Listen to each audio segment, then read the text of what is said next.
Hey guys, मेरा नाम आनंद है और आप देख रहे हैं कोडेटव। आज की इस वीडियो में हम बात करने वाले हैं इन्फॉर्मेटिक्स प्रैक्टिसेस क्लास 12 के चैप्टर 11 सोसाइटल इम्पैक्ट्स के पार्ट 3 यानी कि डेटा प्रोटेक्शन के बारे में। अब आप फिर से मैं वही बात बताऊंगा, जरूरी नहीं कि आप भी जिस बुक को प्रेफर करते हो उसमें ये चैप्टर 11 हो। मैं जो बुक यूज कर रहा हूँ वो है सुमिता अरोड़ा और इसी के बेस में मैं चल रहा हूँ और इसीलिए चैप्टर 11 मेरे बुक में है, आपके बुक में हो सकता है वो अलग हो, लेकिन हमारा जो टॉपिक है वो हम पढ़ रहे हैं सोसाइटल इम्पैक्ट्स। और हम ठीक इसके पहले 2 वीडियो बना चुके हैं जिसमें हमने डिजिटल फुटप्रिंट्स को कर लिया है और दूसरा नेटिकेट्स कर लिया है। तीसरा ये वीडियो है जिसमें हम करने वाले हैं कौन सा टॉपिक, डेटा प्रोटेक्शन टॉपिक को। तो चलिए स्टार्ट करते हैं।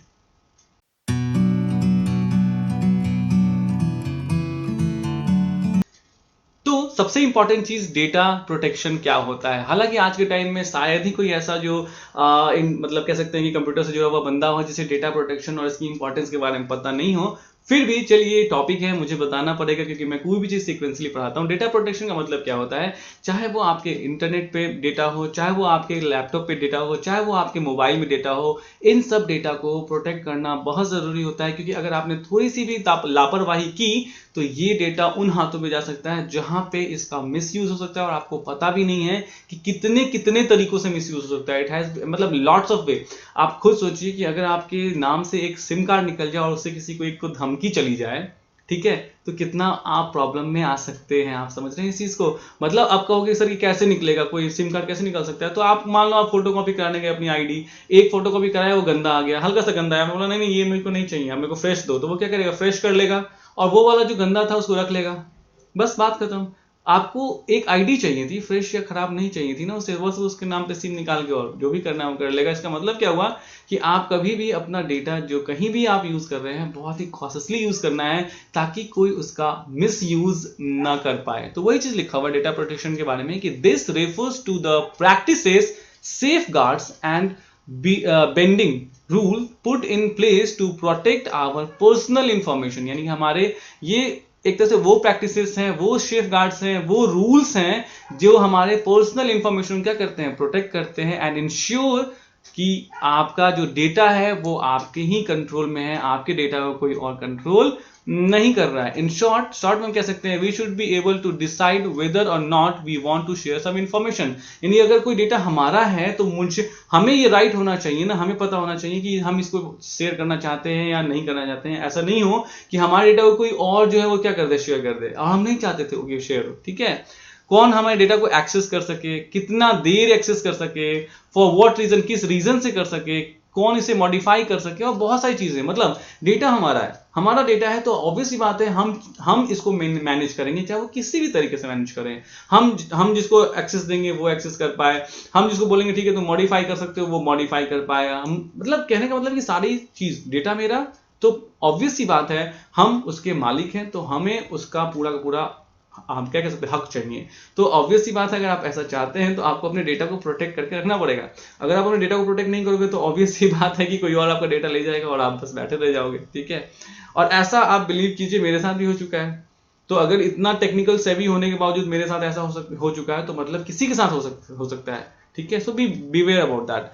नेक्स्ट है data protection enables us to protect our data from unauthorised user and safeguard our privacy.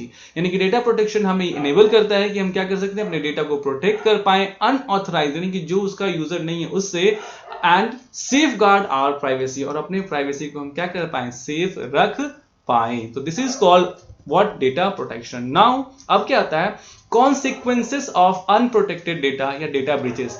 अगर आपका डेटा किसी भी तरीके से ब्रीच हो जाता है, डेटा में किसी भी तरीके की परेशानी आ जाती है, आप अनप्रोटेक्टेड है, डेटा आपके अनप्रोटेक्टेड है, तो क्या क्या हो सकता है। ठीक है, तो सबसे पहली चीज हो सकती है suffer from security breach attack.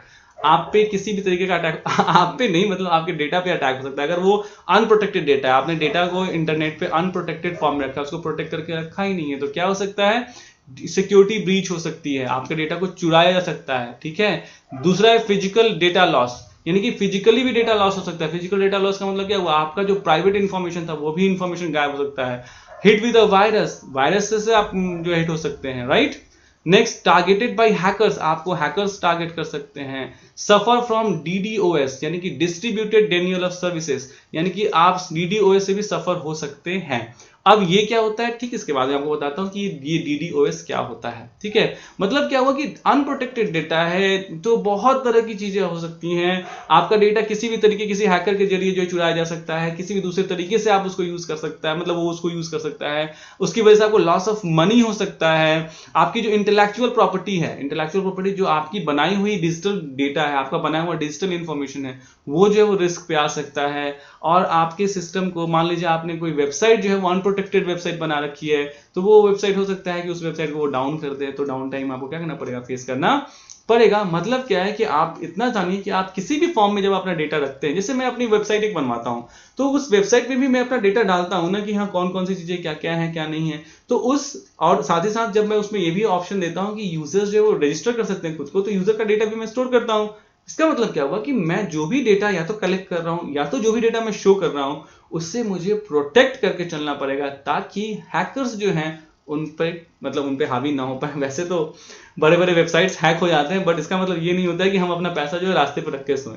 आपको पता है कि चोरी किसी भी घर में हो सकती है, ठीक है, लेकिन फिर भी आप ऐसा थोड़ा ना कि पैसा अपने घर में बाहर रख के सोते नहीं, उसको आप अपनी फुल एक्सटेंट के साथ क्या करते हो, सेफ गार्ड करते हो ना। सेम यहाँ पे कहता है कि आप अगर अपने डेटा को प्रोटेक्ट नहीं करोगे तो you can be in a very big trouble. इन सारे ट्रबल से आप होके गुजर सकते हो।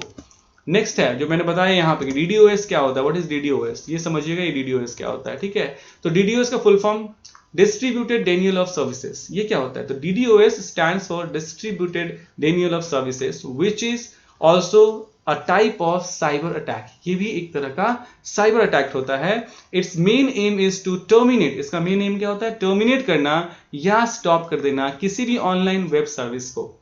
जैसे मान लीजिए किसी ने फेसबुक को बंद कर दिया, चाहे वो 1 घंटे के लिए सही, ठीक है, किसी ने किसी बड़े प्लेटफॉर्म को बंद कर दिया, इंस्टा को बंद कर दिया, व्हाट्सएप को बंद कर दिया हैक करके, ठीक है, नहीं हैक करके उसके डेटा को यूज नहीं कर पाया, लेकिन उसे बंद कर दिया। ठीक है, उसको इतना आजकल आप देखते होंगे कि आता है वेरीफाई करने के लिए कि prove that you are not a bot, ठीक है, मतलब you are not a machine. तो हमसे पूछता है, मतलब एक मशीन इंसान से पूछता है कि आप प्रूव करो कि आप बॉट नहीं हो। तो जो आपको दिखाते हैं सिक्योरिटी कीज दिखाते हैं, वो बहुत सारे ब्लर टाइप के दिखाते हैं, बहुत सारे क्रिश क्रॉस होते हैं, तो हमें भी ध्यान देकर देखना पड़ता है कि उसमें क्या लिखा हुआ है, फिर वो हम सिक्योरिटी कोड डालते हैं, then the work is done. तो ये सब एक तरीका है जो बचने के लिए है इन्हीं सब चीजों से, कि बॉट्स इतने बना देंगे, इतना ज्यादा अटैक करेंगे आपकी वेबसाइट पे कि आपका वेबसाइट स्लो डाउन हो जाएगा, इवन बंद भी पड़ सकता है। ठीक है, तो वही चीज है कि इट्स मेन एम, इसका मेन एम क्या होता है, किसका, DDoS का। DDoS एक तरह का साइबर अटैक है जिसका मेन एम होता है टर्मिनेट करना या स्टॉप कर देना कोई भी ऑनलाइन वेब सर्विसेज को, सर्वर को, so that the users of that website application could not use them, ताकि जो उसके यूजर्स हैं उसको यूज ना कर सके।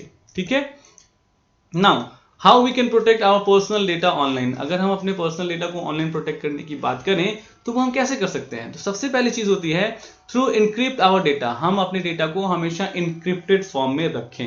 इंक्रिप्शन के लिए बहुत सारे सॉफ्टवेयर आते हैं लेकिन हम यूज ही नहीं करते हैं, तो आप अपने डेटा को इनक्रिप्ट फॉर्म में रखिए, आप ही उसको डिक्रिप्ट करके उसको क्या कर पाए, यूज कर पाए। जो व्हाट्सएप यूज करता है, व्हाट्सएप क्या कहता है कि आप जो इन्फॉर्मेशन भेजते हैं, व्हाट्सएप जो है वो क्या कहता है कि जो भी आप मैसेज भेजते हैं वो सिर्फ आप पढ़ सकते हैं, और जिस सिस्टम पे वो पहुंचता है, मतलब जिसको आपने भेजा सिर्फ वही उसको पढ़ सकता है। तो यहां से भेजते समय वो उसको इनक्रिप्ट करता है, और जब पहुंच जाता है उस मशीन पे, उस मोबाइल पे, वो क्या करता है, उसको डिक्रिप्ट करता है। तो इतना ज्यादा स्ट्रांग होता है कि इवन व्हाट्सएप, जैसा कि वो लिखता है कि इवन व्हाट्सएप भी उसको नहीं पढ़ सकता। यानी व्हाट्सएप पे जब आपने मैसेज लिख के भेजा उसके बाद व्हाट्सएप इसको नहीं पढ़ सकता। ठीक है, पहुंचा जहां पे वहीं पे सिर्फ वो पढ़ा जा सकता है, इतना इस लेवल का उसने इंक्रिप्शन और डिक्रिप्शन टेक्निक दे रखा है।